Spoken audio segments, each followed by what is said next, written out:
1 year today since I started my YouTube channel, so I decided that we would visit the place where it all began. The place where I first created the Megalith Hunter brand in 2020 on Instagram.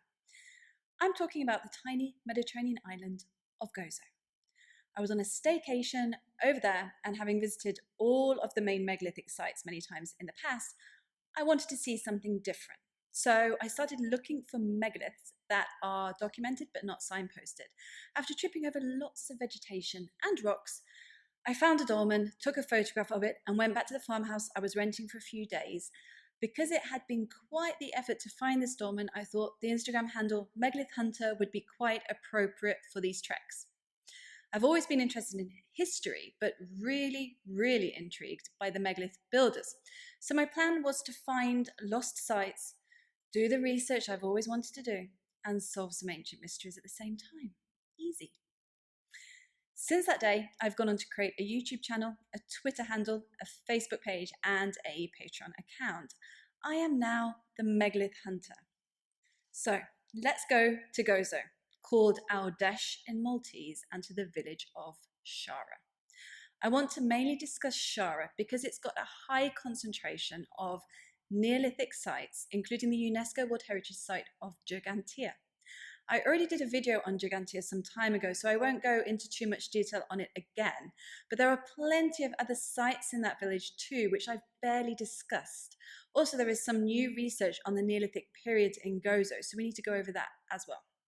The village of Xagħra is located on a plateau around 140 metres above sea level, 2 kilometres from the gorgeous beach called Ramla Bay.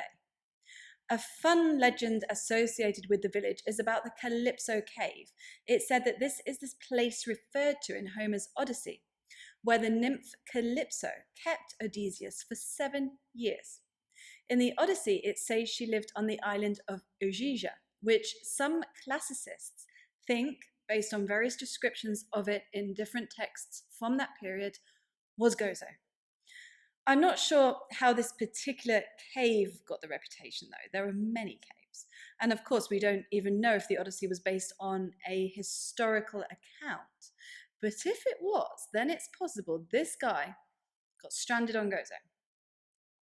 It's also possible, in my opinion, because I love a bit of wild speculation from time to time, that Calypso didn't so much as detain Odysseus as invite him to the island for some sort of initiation or education, which lasted 7 years.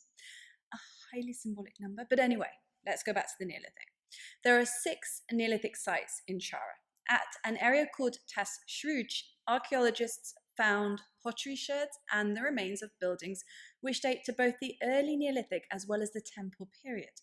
So it appears to have been the site of a domestic settlement inhabited at various times in prehistory. I don't have photographs of this site or even know the exact location. It's just mentioned in archaeological reports and a few newspaper articles and was probably reburied for its safekeeping. These early Neolithic sites don't tend to have anything particularly noticeable to passers-by anyway. It's the archaeological excavations that reveal information about the site. Not far from there, just across the valley that leads to the seaside town of Mars Al Forn, in a street full of houses, there's an overgrown, fenced-off garden with a structure in it called the Xagħra Plateau. It's not marked on any maps and can't be accessed, but you can view it from the road. This is a protected site because of the possibility that it is a collapsed dolmen. However, it could just be a natural formation. No one is really certain about that. I don't believe it's been excavated. I took this photograph standing on a bench with my phone squeezed through the iron railings. I leaned so far forward, my mum thought I was going to fall. Being a megalith hunter isn't as easy as it looks. By the way, the name Xagħra Plateau means Sansuna's stone. In local legend, she was a giantess who carried stones from this location to the site of Ġgantija, a kilometre away, to build the megalithic temples. But keep in mind that there's no cultural continuity between the Neolithic period and modern-day Malta. So these legends are probably only a few hundred years old and were created to explain the remains of megalithic structures sticking out from the soil. They aren't based on some oral tradition going back thousands of years. There are two temple sites in Xagħra, Santa Verna and Ġgantija. The former is nothing more than a few megalithic remains, but excavations a few years ago uncovered some remarkable features. The latter is much more intact and is a UNESCO World Heritage Site with a fully fledged interpretation centre. Close to Ġgantija, there are a few other scattered megaliths around a cave called the apses, in which temple period pottery sherds were found. The Xagħra Stone Circle sits about halfway between Santa Verna and Ġgantija and very close to the apses cave. It consists of a hypogeum with the remains of a megalithic above-ground stone circle. It's not open to the public, unfortunately, but has been extensively excavated. Many finds from there are on display at the Ġgantija Interpretation Centre. Intriguingly, in the 2009 monograph, Mortuary Customs in Prehistoric Malta, the authors suggest that the apses cave, which is actually part of a cave system, may link up to the Xagħra Stone Circle hypogeum 120 metres to the west. However, this has never been proven. The same monograph refers to the diaries of the first Duke of Buckingham, which talk about another megalithic site in Xagħra that's never been found. The report discusses what we now call the Xagħra Stone Circle and Ġgantija, and then refers to another circle made of cyclopean blocks further down the hill, which he said were on private property so couldn't be excavated. I really wonder if this is still there.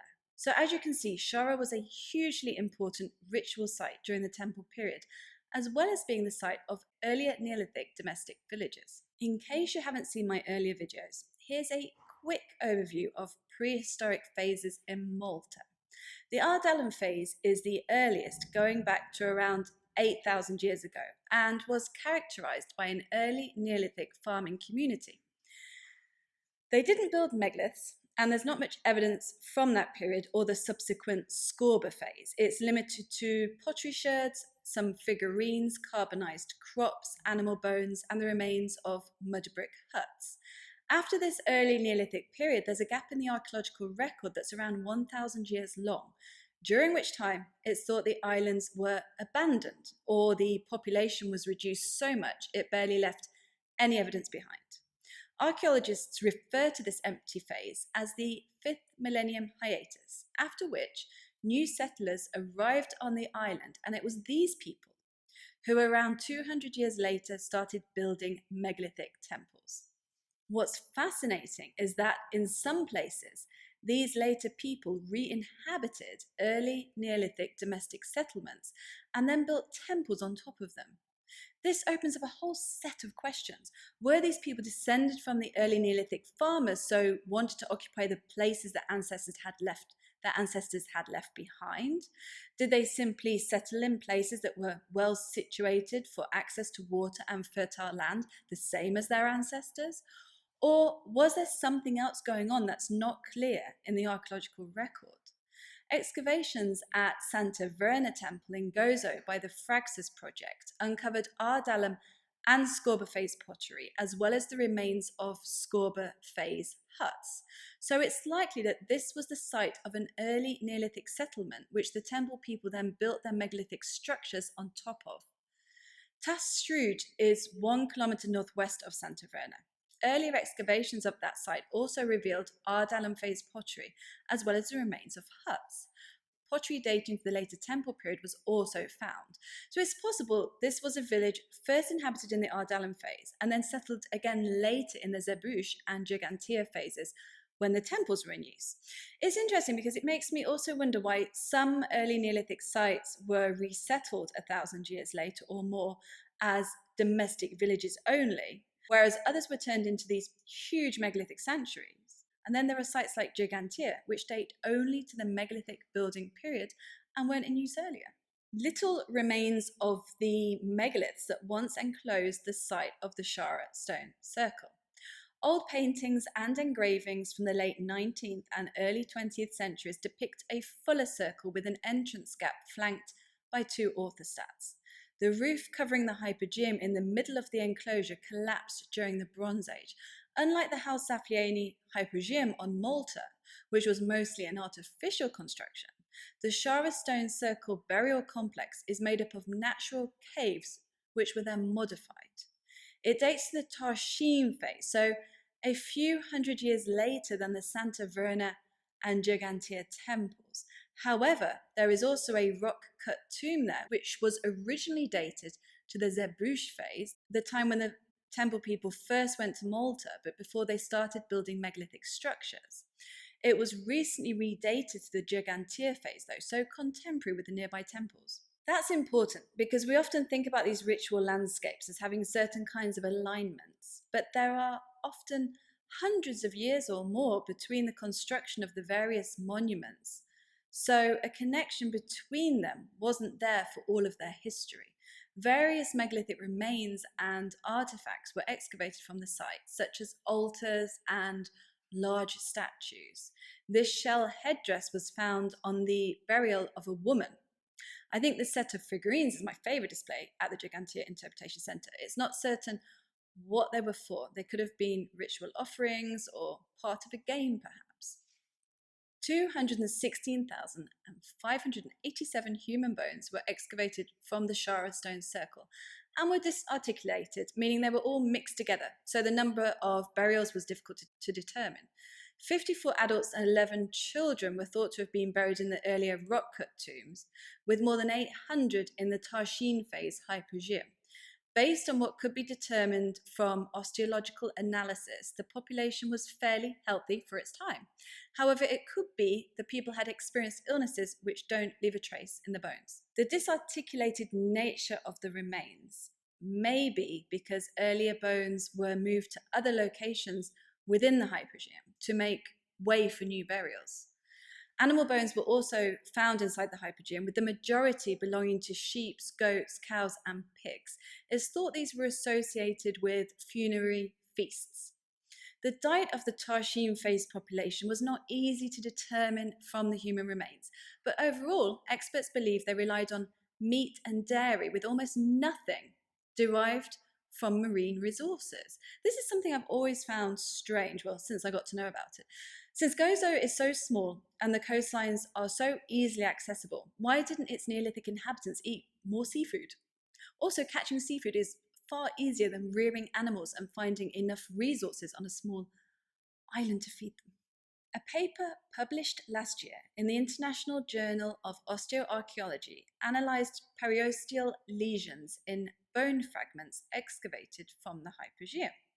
It's thought these fragments belong to one child who died just before the site fell out of use. These lesions are indicative of scurvy, which could mean resources were becoming scarce at that time, and could also be the reason why the temple people eventually abandoned the islands. There is other evidence that environmental degradation led to the collapse of the temple culture. However, it could also be a rare, isolated incidence of scurvy. The Santa Verna temple is named after a 13th and 14th century medieval chapel that was built on top of the site.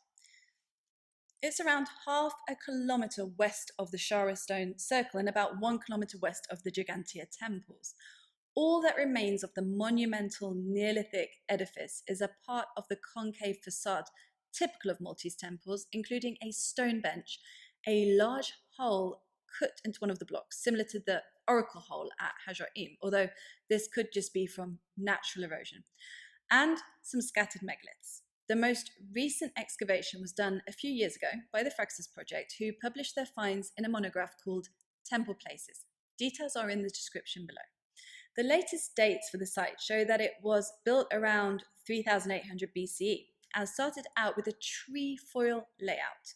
It was then expanded to become a 5-apse layout, just the same as each of the Ġgantija temples, and just like Ġgantija, it faces southeast. During the excavation, archaeologists found an obsidian arrowhead and snail figurines embedded in the walls, so it's possible these were ritual deposits. Another strange feature they discovered was a short polygonal wall of small globigerina limestone blocks attached to the megalithic foundation of one of the apses. This had no structural function and wouldn't have been visible. Also, the rest of the temple is made of coralline limestone, which is locally available to that part of Gozo, a lot rougher. So the soft Globigerina limestone must have been purposefully brought from somewhere else just to create these tiles. That means the polygonal wall must have been important. But why? It's impossible to say. Perhaps the cyclopean walls in Greece and Italy were Neolithic rather than Bronze Age or Roman, and the temple people were paying homage to these ancestors with a small wall ritually buried for good luck upon the foundation of the temple.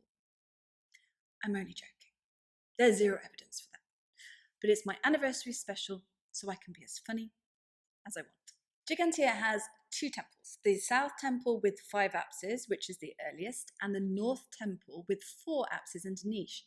A wall of the South Temple was modified so that the North Temple could be tacked onto the side of it. Both are oriented southeast, but if you look closely, you can see the North Temple's axis deviates slightly from that of the South Temple. There are researchers who think this has astronomical significance. The trilithon structures that would have once formed the entrances to the temples have long since collapsed. Ġgantija sits on a terrace that's been artificially modified to create a flat surface. The Xagħra temples were also built on a terrace modified in this way. Considering there are many flat locations where the temples could have been built, there must have been specific reasons why the ancients went to the effort to flatten an area rather than just erect the structures somewhere else.